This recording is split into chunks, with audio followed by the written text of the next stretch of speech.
एक बार फिर से आप सभी का हार्दिक अभिनंदन है मेरे YouTube चैनल पर।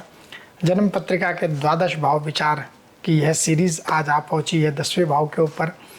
जन्म पत्रिका के 10वें घर से मुख्य रूप से कार्य क्षेत्र अथवा व्यक्ति के कर्म का विचार किया जाता है, जबकि इसके अतिरिक्त यदि गहराई से विचार करना हो तो कुछ और विचारणीय विषय हैं, जैसे कि पिता का काम, रंग, वृत्ति एवं पात्रता, गुण स्वभाव, आयु उत्कर्ष, मान सम्मान, उच्च पद, राजयोग, सत्ताधिकार, नौकरी, व्यापार, पिता का सुख, कार्य सिद्धि, मान हानि, अनुशासन, पद लाभ, राज्य मान्यता, वैभव, प्रसिद्धि, विरासत, कृषि कार्य, यात्राएं, विदेश प्रवास, लक्ष्य प्राप्ति, अधिकार कर्मठता, निष्कासन, उत्थान पतन और स्वप्न आदि का विचार भी इसी भाव से किया जाता है।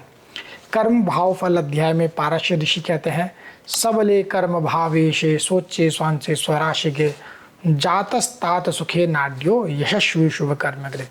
अर्थात दशम भाव का स्वामी बलयुक्त होकर अपने नवमांश अथवा अपनी राशि में स्थित हो तो जातक पितृ सुखों से युक्त यशस्वी एवं शुभ कर्म करने वाला होता है।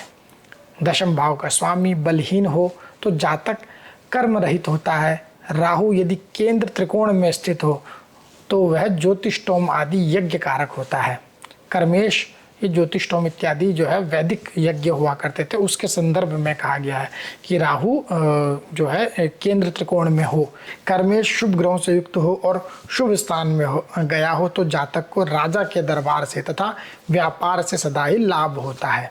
इसके अतिरिक्त दशम भाव से कई प्रभावशाली योग बनते हैं, जैसे कि अमल कीर्ति योग, व्यापार योग, मान योग, मानहीन योग, सत्कीर्ति योग, आज्ञाकर्ता योग, अपकीर्ति योग, श्रीमान योग, प्रतापी योग, पितृसुख योग, राजाधिराज योग, भूपति योग इत्यादि।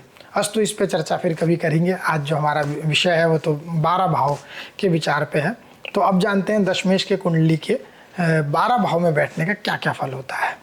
दशम भाव का स्वामी यदि लग्न में स्थित हो तो व्यक्ति विद्वान, प्रसिद्ध, धनवान, कवि, बाल्यावस्था में रोगी, पश्चात सुखी और प्रतिदिन धनागम करने वाला होता है। मतलब हर दिन उसका रूटीन ऐसा होगा कि वो हर दिन ही धन कमाएगा। उदाहरण के लिए देखिए, महान हास्य कवि काका हाथरसी की पत्रिका में देखिए, दशमेश गुरु लग्न में बैठा है। अब देखिए, इनके बारे में लगभग सब जानते हो, जो बिल्कुल नई जनरेशन है हो सकता है वो ना जानते हो, पर हाथरसी जी के बारे में लगभग सब जानते हैं। तो इनका उदाहरण इसलिए लिया है। तो इनका देखिए, दशमेश गुरु लग्न में बैठा है। इनका जन्म का पूर्वार्ध काफ़ी संघर्षमय रहा, क्योंकि गरीब परिवार में जन्म हुआ था, बड़ी विपरीत परिस्थिति थी। पर जब वो एक बार कामयाब हो गए तो पश्चात सुखी रहे। कवि व्यक्ति तो थे ही, क्योंकि ये कलाकार थे तो प्रतिदिन धनागम योग भी है, क्योंकि कवि क्या तो प्रतिदिन कवि सम्मेलन में जाते, कहीं ना कहीं इनको जाना होता है तो वहाँ से उनको कुछ आर्थिक लाभ भी होता है, तो प्रतिदिन धनागम योग भी इनका हो गया, ऐसा हम समझ सकते हैं। और देखिए आगे क्या होता है। आगे अगर ये दसवें भाव का स्वामी द्वितीय भाव में हो तो कहते हैं उसका फल क्या होता है। उसका फल होता है व्यक्ति धनवान, गुणों से युक्त, राजमान्य, दानी एवं पिता आदि से होने वाले सुख से युक्त होता है।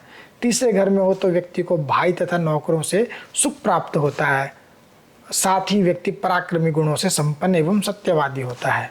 चौथे घर में हो तो व्यक्ति सुखी, मातृभक्त, वाहन, भूमि व कई घरों वाला गुणी एवं धनवान व्यक्ति होता है। यदि यह पांचवें घर में हो तो व्यक्ति सभी विधाओं से युक्त, सदैव प्रसन्न रहने वाला, धनी और पुत्रवान होता है।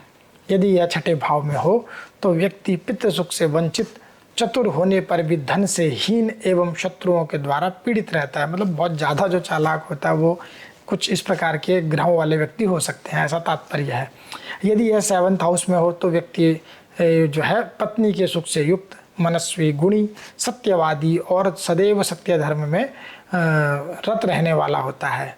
अगर यह 8वें घर में हो तो व्यक्ति कर्तव्यहीन एवं दीर्घायु होने पर भी दूसरों की निंदा करने वाला होता है। यदि यह 9th हाउस में हो तो व्यक्ति राजकुल में उत्पन्न एवं राजा एवं अन्य कुल में भी अगर उसका जन्म हुआ है, तो राजा के कुल में जन्म लेता है, अगर किसी अन्य कुल में भी अगर उसका जन्म हुआ है तो भी राजा के समान सुख प्राप्त करने वाला होता है।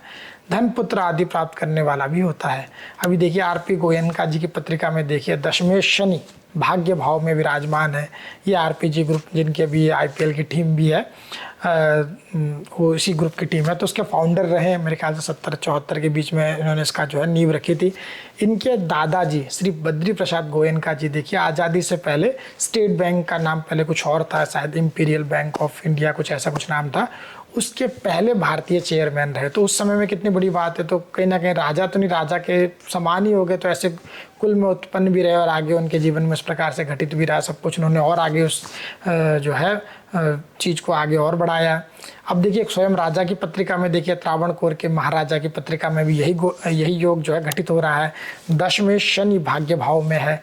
इसी योग का एक और उदाहरण लीजिए। ये तो हो गया राजा कुल में उत्पन्न, मतलब राजा के घर में जन्म लेने वाला या राजा के समान ऐसे प्रभावशाली व्यक्ति के घर में जन्म लेने वाले व्यक्ति जिन्होंने आगे अपनी लेगेसी को और आगे बढ़ाया। अब एक सामान्य परिवार में भी जन्म लेने वाला और राजा के समान जो है सब कुछ धन पद इत्यादि जानने मतलब लेने वाला व्यक्ति, उसका उदाहरण देखिए अर्शद मेहता की पत्रिका में देखिए। 10 में सूर्य भाग्य भाव में है। इन्होंने सामान्य परिवार में भी जन्म लेने के बावजूद राजा के समान धन और मान पाया है। बाकी अब वेब सीरीज में देख चुके हैं क्या क्या उन्होंने जो है एक समय पर राजा को भी टक्कर दे रहे थे। तो एक उदाहरण है मतलब उनकी पत्रिका में। उद्योगपति जे.आर. टाटा जी की पत्रिका में देखिए 10 में शनि भाग्य भाव में विराजमान है। इन्होंने भी जो है अपने विरासत को और आगे बढ़ाया, टाटा एयरलाइंस की शुरुआत की और 1946 तक एयर इंडिया के अध्यक्ष रहे। ये भी एक बड़े गौरव की बात है कि एक ऐसे देश में सबसे पहले एयरलाइन शुरू करना, लोगों को जहाज़ में जो है अपने देश के एक एयरलाइन होने का जो है गौरव दिलाना। तो ये भी अपने आप में मुझे लगता है बहुत अच्छी बात रही जिन्होंने भी अपने इंडस्ट्री के लिए बड़े काम करे होंगे।